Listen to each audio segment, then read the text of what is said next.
Hello, I'm Jane Lewis and this is the Scottish Football Podcast, all the news, views and analysis you need on Friday the 31st of October. And there's plenty of thrills and chills ahead for Scottish football fans this weekend. I'm hoping that some of the players who played today would be old enough to know who I am. All in all, my team put a lot of things into this game. Great effort, great fighting spirit, all the things what we need. An old hand and a fresh face in the dugouts as the Old Firm semi-final looms. And there's another intriguing League Cup semi on Saturday. Oh, it's 2-0. There's 2-0. It's Elliot Watt. Chance for St Mirren. Goal, St Mirren. They're back ahead. Motherwell and St Mirren get your Saturday nights off to a terrific start. And as if that wasn't enough, Hearts have the chance to extend their lead at the top of the Scottish Premiership. Goal surely for Hearts, yes! It's Claudio Braga for Hearts with yet another equaliser.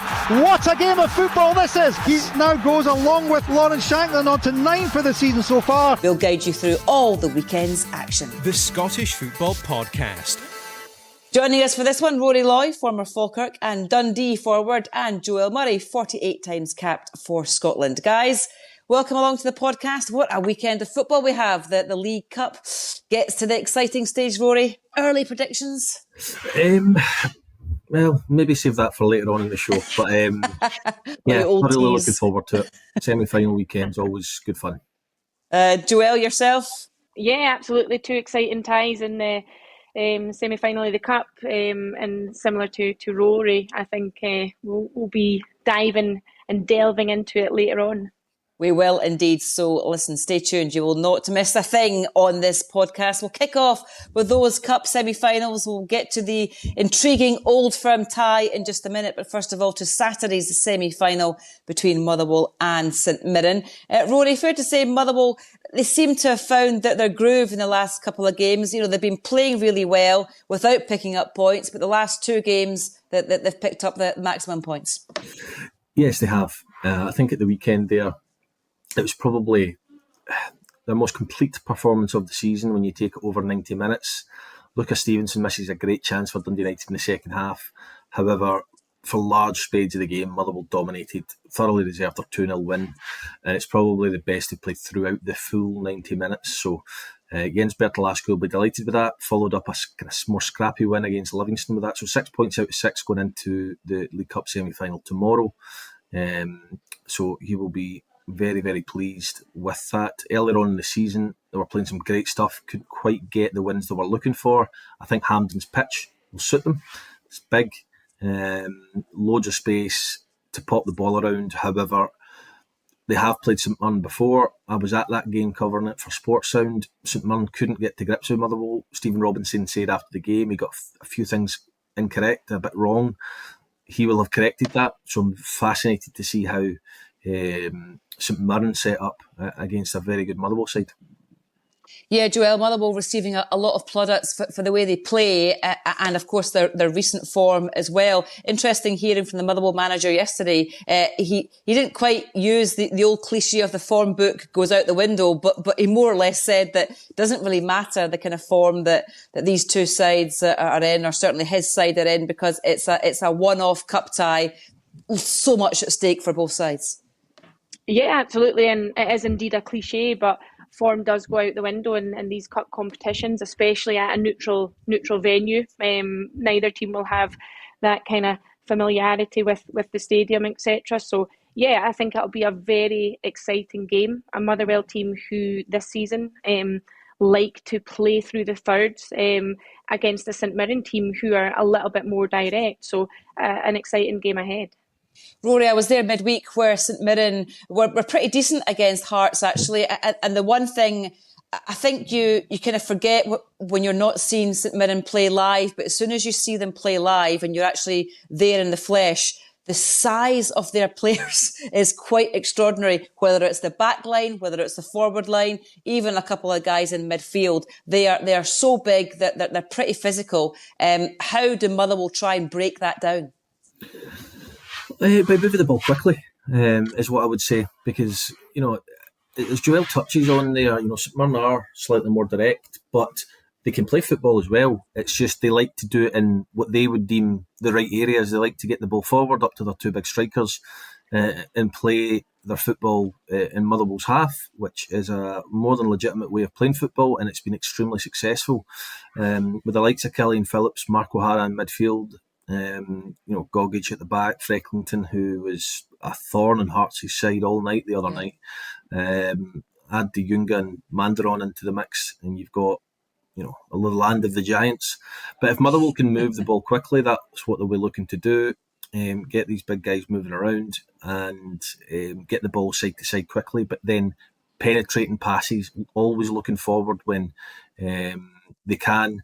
That's what they'll be looking to do, and they'll be looking to do what they've been doing over the last couple of weeks. But St Mirren will have a game plan on Saturday, and as I said before, intrigued to see what it is, whether they press Motherwell, whether they're quite happy to sit off Motherwell and just spring in midfield to win the ball back. But Stephen Robinson will have taken a lot of stock from that game in Paisley early on in the season, I reckon. And Joelle, Stephen Robinson, a manager who's vastly experienced and knows how to get his teams to cup finals, ironically enough, with Motherwell when he was their manager. So he'll use that experience as well, and he'll impart everything he knows to try and get there onto his players. Yeah, absolutely. He is a manager who's got a fantastic track record in these cup competitions. St Mirren, Motherwell, like you touched upon, Jane, and I think I spoke about the familiarity of the stadium and stuff like that, but Stephen Robinson has the familiarity of this round of the cup and various cup progressions, so he will certainly draw upon that and instill that experience and give his players confidence from it. This is a hard one to call, isn't it, Rory? Who are you going with? Look, both of the finals are really, really difficult to call. Yeah. If somebody forced me into giving an opinion like you, Jane, then what I would say is I think the big pitch and the way Motherwell are playing, I think Motherwell may just nick it by the odd goal. Joelle, the Motherwell manager, said that they've been practising penalties. It might go to penalties. It could be that close a game, do you think? Yeah, I think so. I think two teams coming into the game in good form, two different teams in terms of their style of play. And I think it's so important that you do practice and preempt those scenarios so that people and players can kind of get themselves in the right frame of mind if that situation does arise. Well, let's talk Old Firm then, and this one on Sunday has quite the intrigue around it. Joelle talked about the experience of Stephen Robinson, Rory. Martin O'Neill has seen all this before, hasn't he? It's a new one for Danny Rule, the Rangers manager. Does that make a difference in this tie, do you think? I'm not so sure it does. I mean, Martin O'Neill will have been there, many, many times. Well, has been there many, many times before. But a lot of the players who are new to the club will need to manage the occasion, manage it better than they did at Ibrox earlier in the season. However, said that, Rangers were the same. They were really, really poor as well at Ibrox. So I think the amount of new players and ingoings and outgoings at Celtic suggests to me that if Sean Maloney and Martin O'Neill can get their tactics right, they can get the best out of their players, then they stand a very good chance of winning the match. However, they've been inconsistent. They've been up and down. Martin O'Neill won't stand for that. I reckon his approach will be slightly different to Brendan Rodgers in letting the players know exactly what he thinks.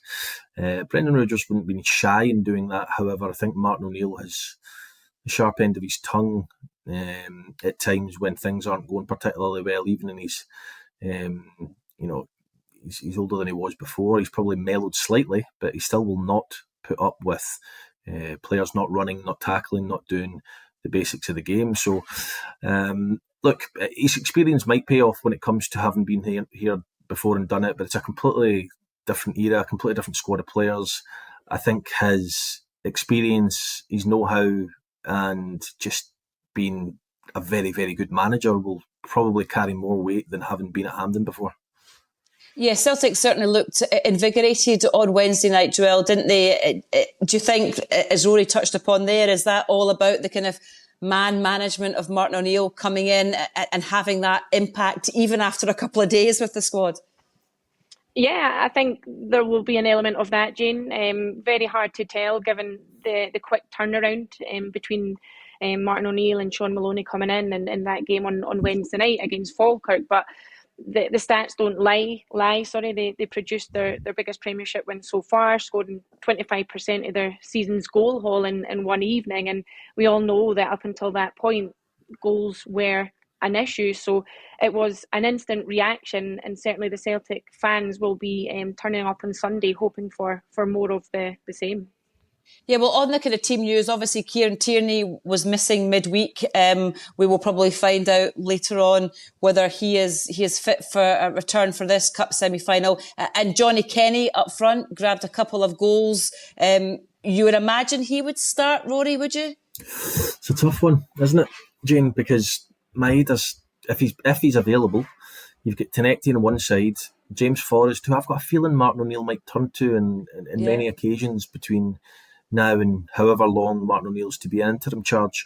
You've got Johnny Kenny, who scored 2 goals during the week, and Maeda, who obviously is capable of great things. So I think I was pleased for Johnny Kenny. I really was. I've been a young lad at one of the Glasgow clubs, and it's not always easy.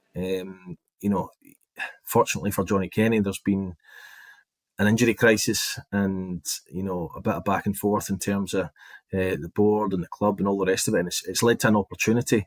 So I was keen to see Johnny, Kenny as a. I know obviously he was on loan at Shamrock and did well, but I was just pleased for him in general because I think it was a big night for him the other night, and I think he's done enough to get in the team to answer your question, Jane. I think he should lead the line for Celtic on Sunday. Whether he does or not is an entirely different question. Yeah, we will find out on Sunday. We will find out. In terms of the new manager, Joelle, that's $1 million question, isn't it? I suppose we heard from Kieran McKenna yesterday, not quite ruling himself out the match, but out of the job, but certainly saying all the right things in terms of he was fully focused on Ipswich Town. Craig Bellamy, similar with his focus on the Wales national team. Who are you thinking in terms of the type of manager they go for, and who could maybe fit the bill? Yeah, I'm not entirely sure. I think for me, at the moment, there's not really a standout candidate. I think Celtic need to be extremely careful and very stringent in their the recruitment process for this one, because the fans will be expecting a name. The fans will be expecting someone to come in and get that instant kind of reaction from the players and that instant turnaround, because a club as big as Celtic can't afford to continue on the same vein as they had been on prior to Wednesday. So yeah, to answer your question, for me, I don't know, there's not a standout candidate available, but certainly the process needs to be a stringent one and they need to get it correct, because the fans certainly won't stand for anything less than that. Maybe a standout candidate on Sunday, Jane, if Martin O'Neill comes out on the right side of the game. Yeah, no doubt he will be asked, and no doubt he will have the answer up his sleeve as he did the other night. Well, getting it right is something that Rangers had to do. I know it's early days, Rory, but Danny Rule has got off to a good start, and he looks to be focusing on maybe just keeping things simple. Obviously, change at the back as well in terms of shape. So far, so good for Danny Rule. Yeah, he seems to have done a lot of things that Russell Martin didn't do. And by that, I don't mean the football. I just mean, Danny Rule seems to understand the fans slightly better, engage with the fans. I think Russell Martin said a few things when he first came in, which suggested he'd never watched Rangers since he'd left as a player. I had no idea of the players' standings within the club, and I understand it's a clean slate when managers come in and they say these things, and it's what's gone before doesn't matter, etc., etc. But Russell Martin, he made a few comments about Raskin and Dowell and other players where he just didn't seem to have any concept of what had went before, and it didn't seem like he'd done his due diligence. Whereas I think Danny Rule has. I think he's more educated on the opposition he's playing. I think that's evident. He's changed the shape. He's prepared to be more pragmatic to get the confidence up. And the organisation, some of the goals they conceded under Martin were so bad.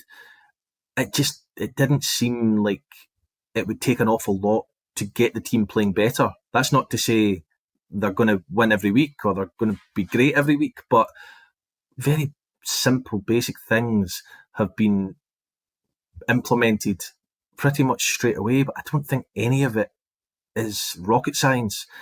They've changed the shape. We've got 3 at the back. Magoma's been freed up, less defensive responsibility. He's been great the last couple of weeks.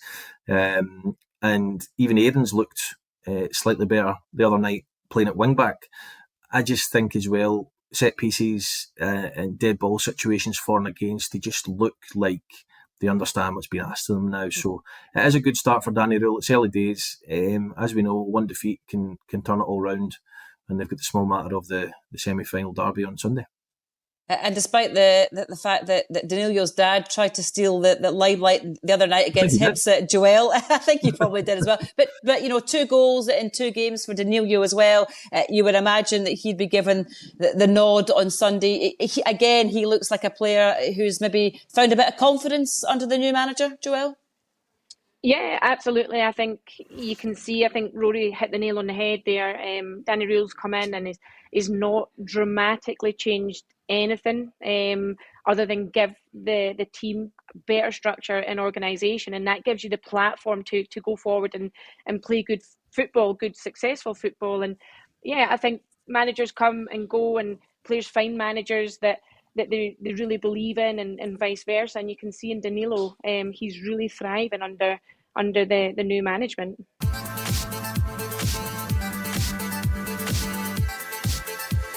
Well, finally, there are 3 Premiership games on Saturday. Let's have a look at those right now. Hearts against Dundee. Rory, a chance for Hearts to go 9 points clear at the top.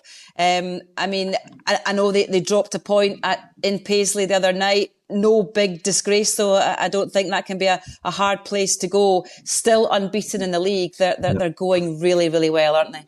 Yeah, they are. And no team who wins the league, and that's what all the chat's been about when it comes to Hearts. So let's put them in that bracket, given how they've started, where they are.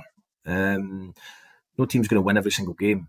And if you're going to drop points, then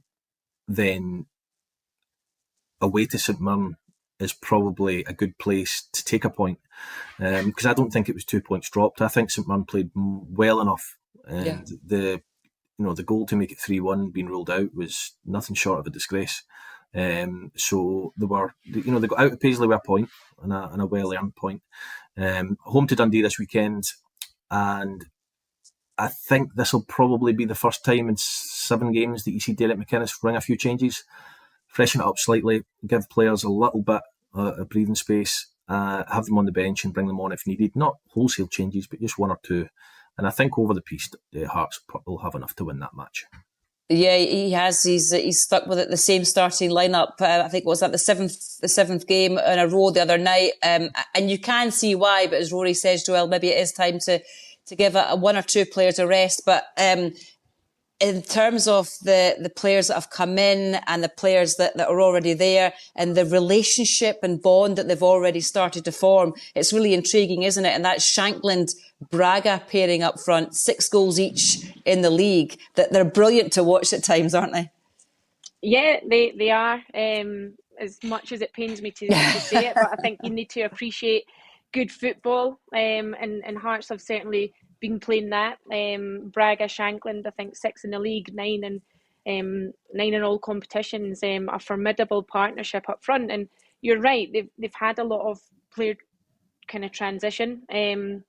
They're carrying a massive squad, but how do you change a winning formula? You always, and Rory will know this, as a player, you get an opportunity, you play well, you take it. Yep. Your manager always says that if you do that, then you're giving yourself every opportunity to get the next game. And certainly the players that have done that this season are doing that fantastically. But you're right, there comes a point when when players need freshened up, especially when you've got your midweek, your weekend games, when games are coming thick and fast. So I've no doubt that this will be an opportunity for Derek McInnes to freshen things up ever so slightly. Let's have a look at another couple of the fixtures at the weekend in the league, Rory. Bottom club Livingston hosting Hibs. Well, they'll both be desperate to try and get back to winning ways. Hibs, I guess, pretty disappointed after that defeat to Rangers because they had that real opportunity with the penalty. Sorry again, Joelle, to bring that up.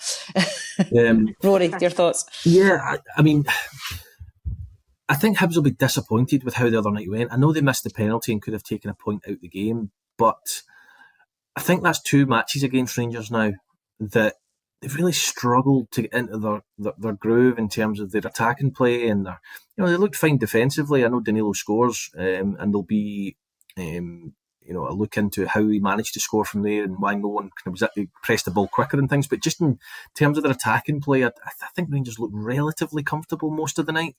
It was the same at Ibrox when they played against Hibs.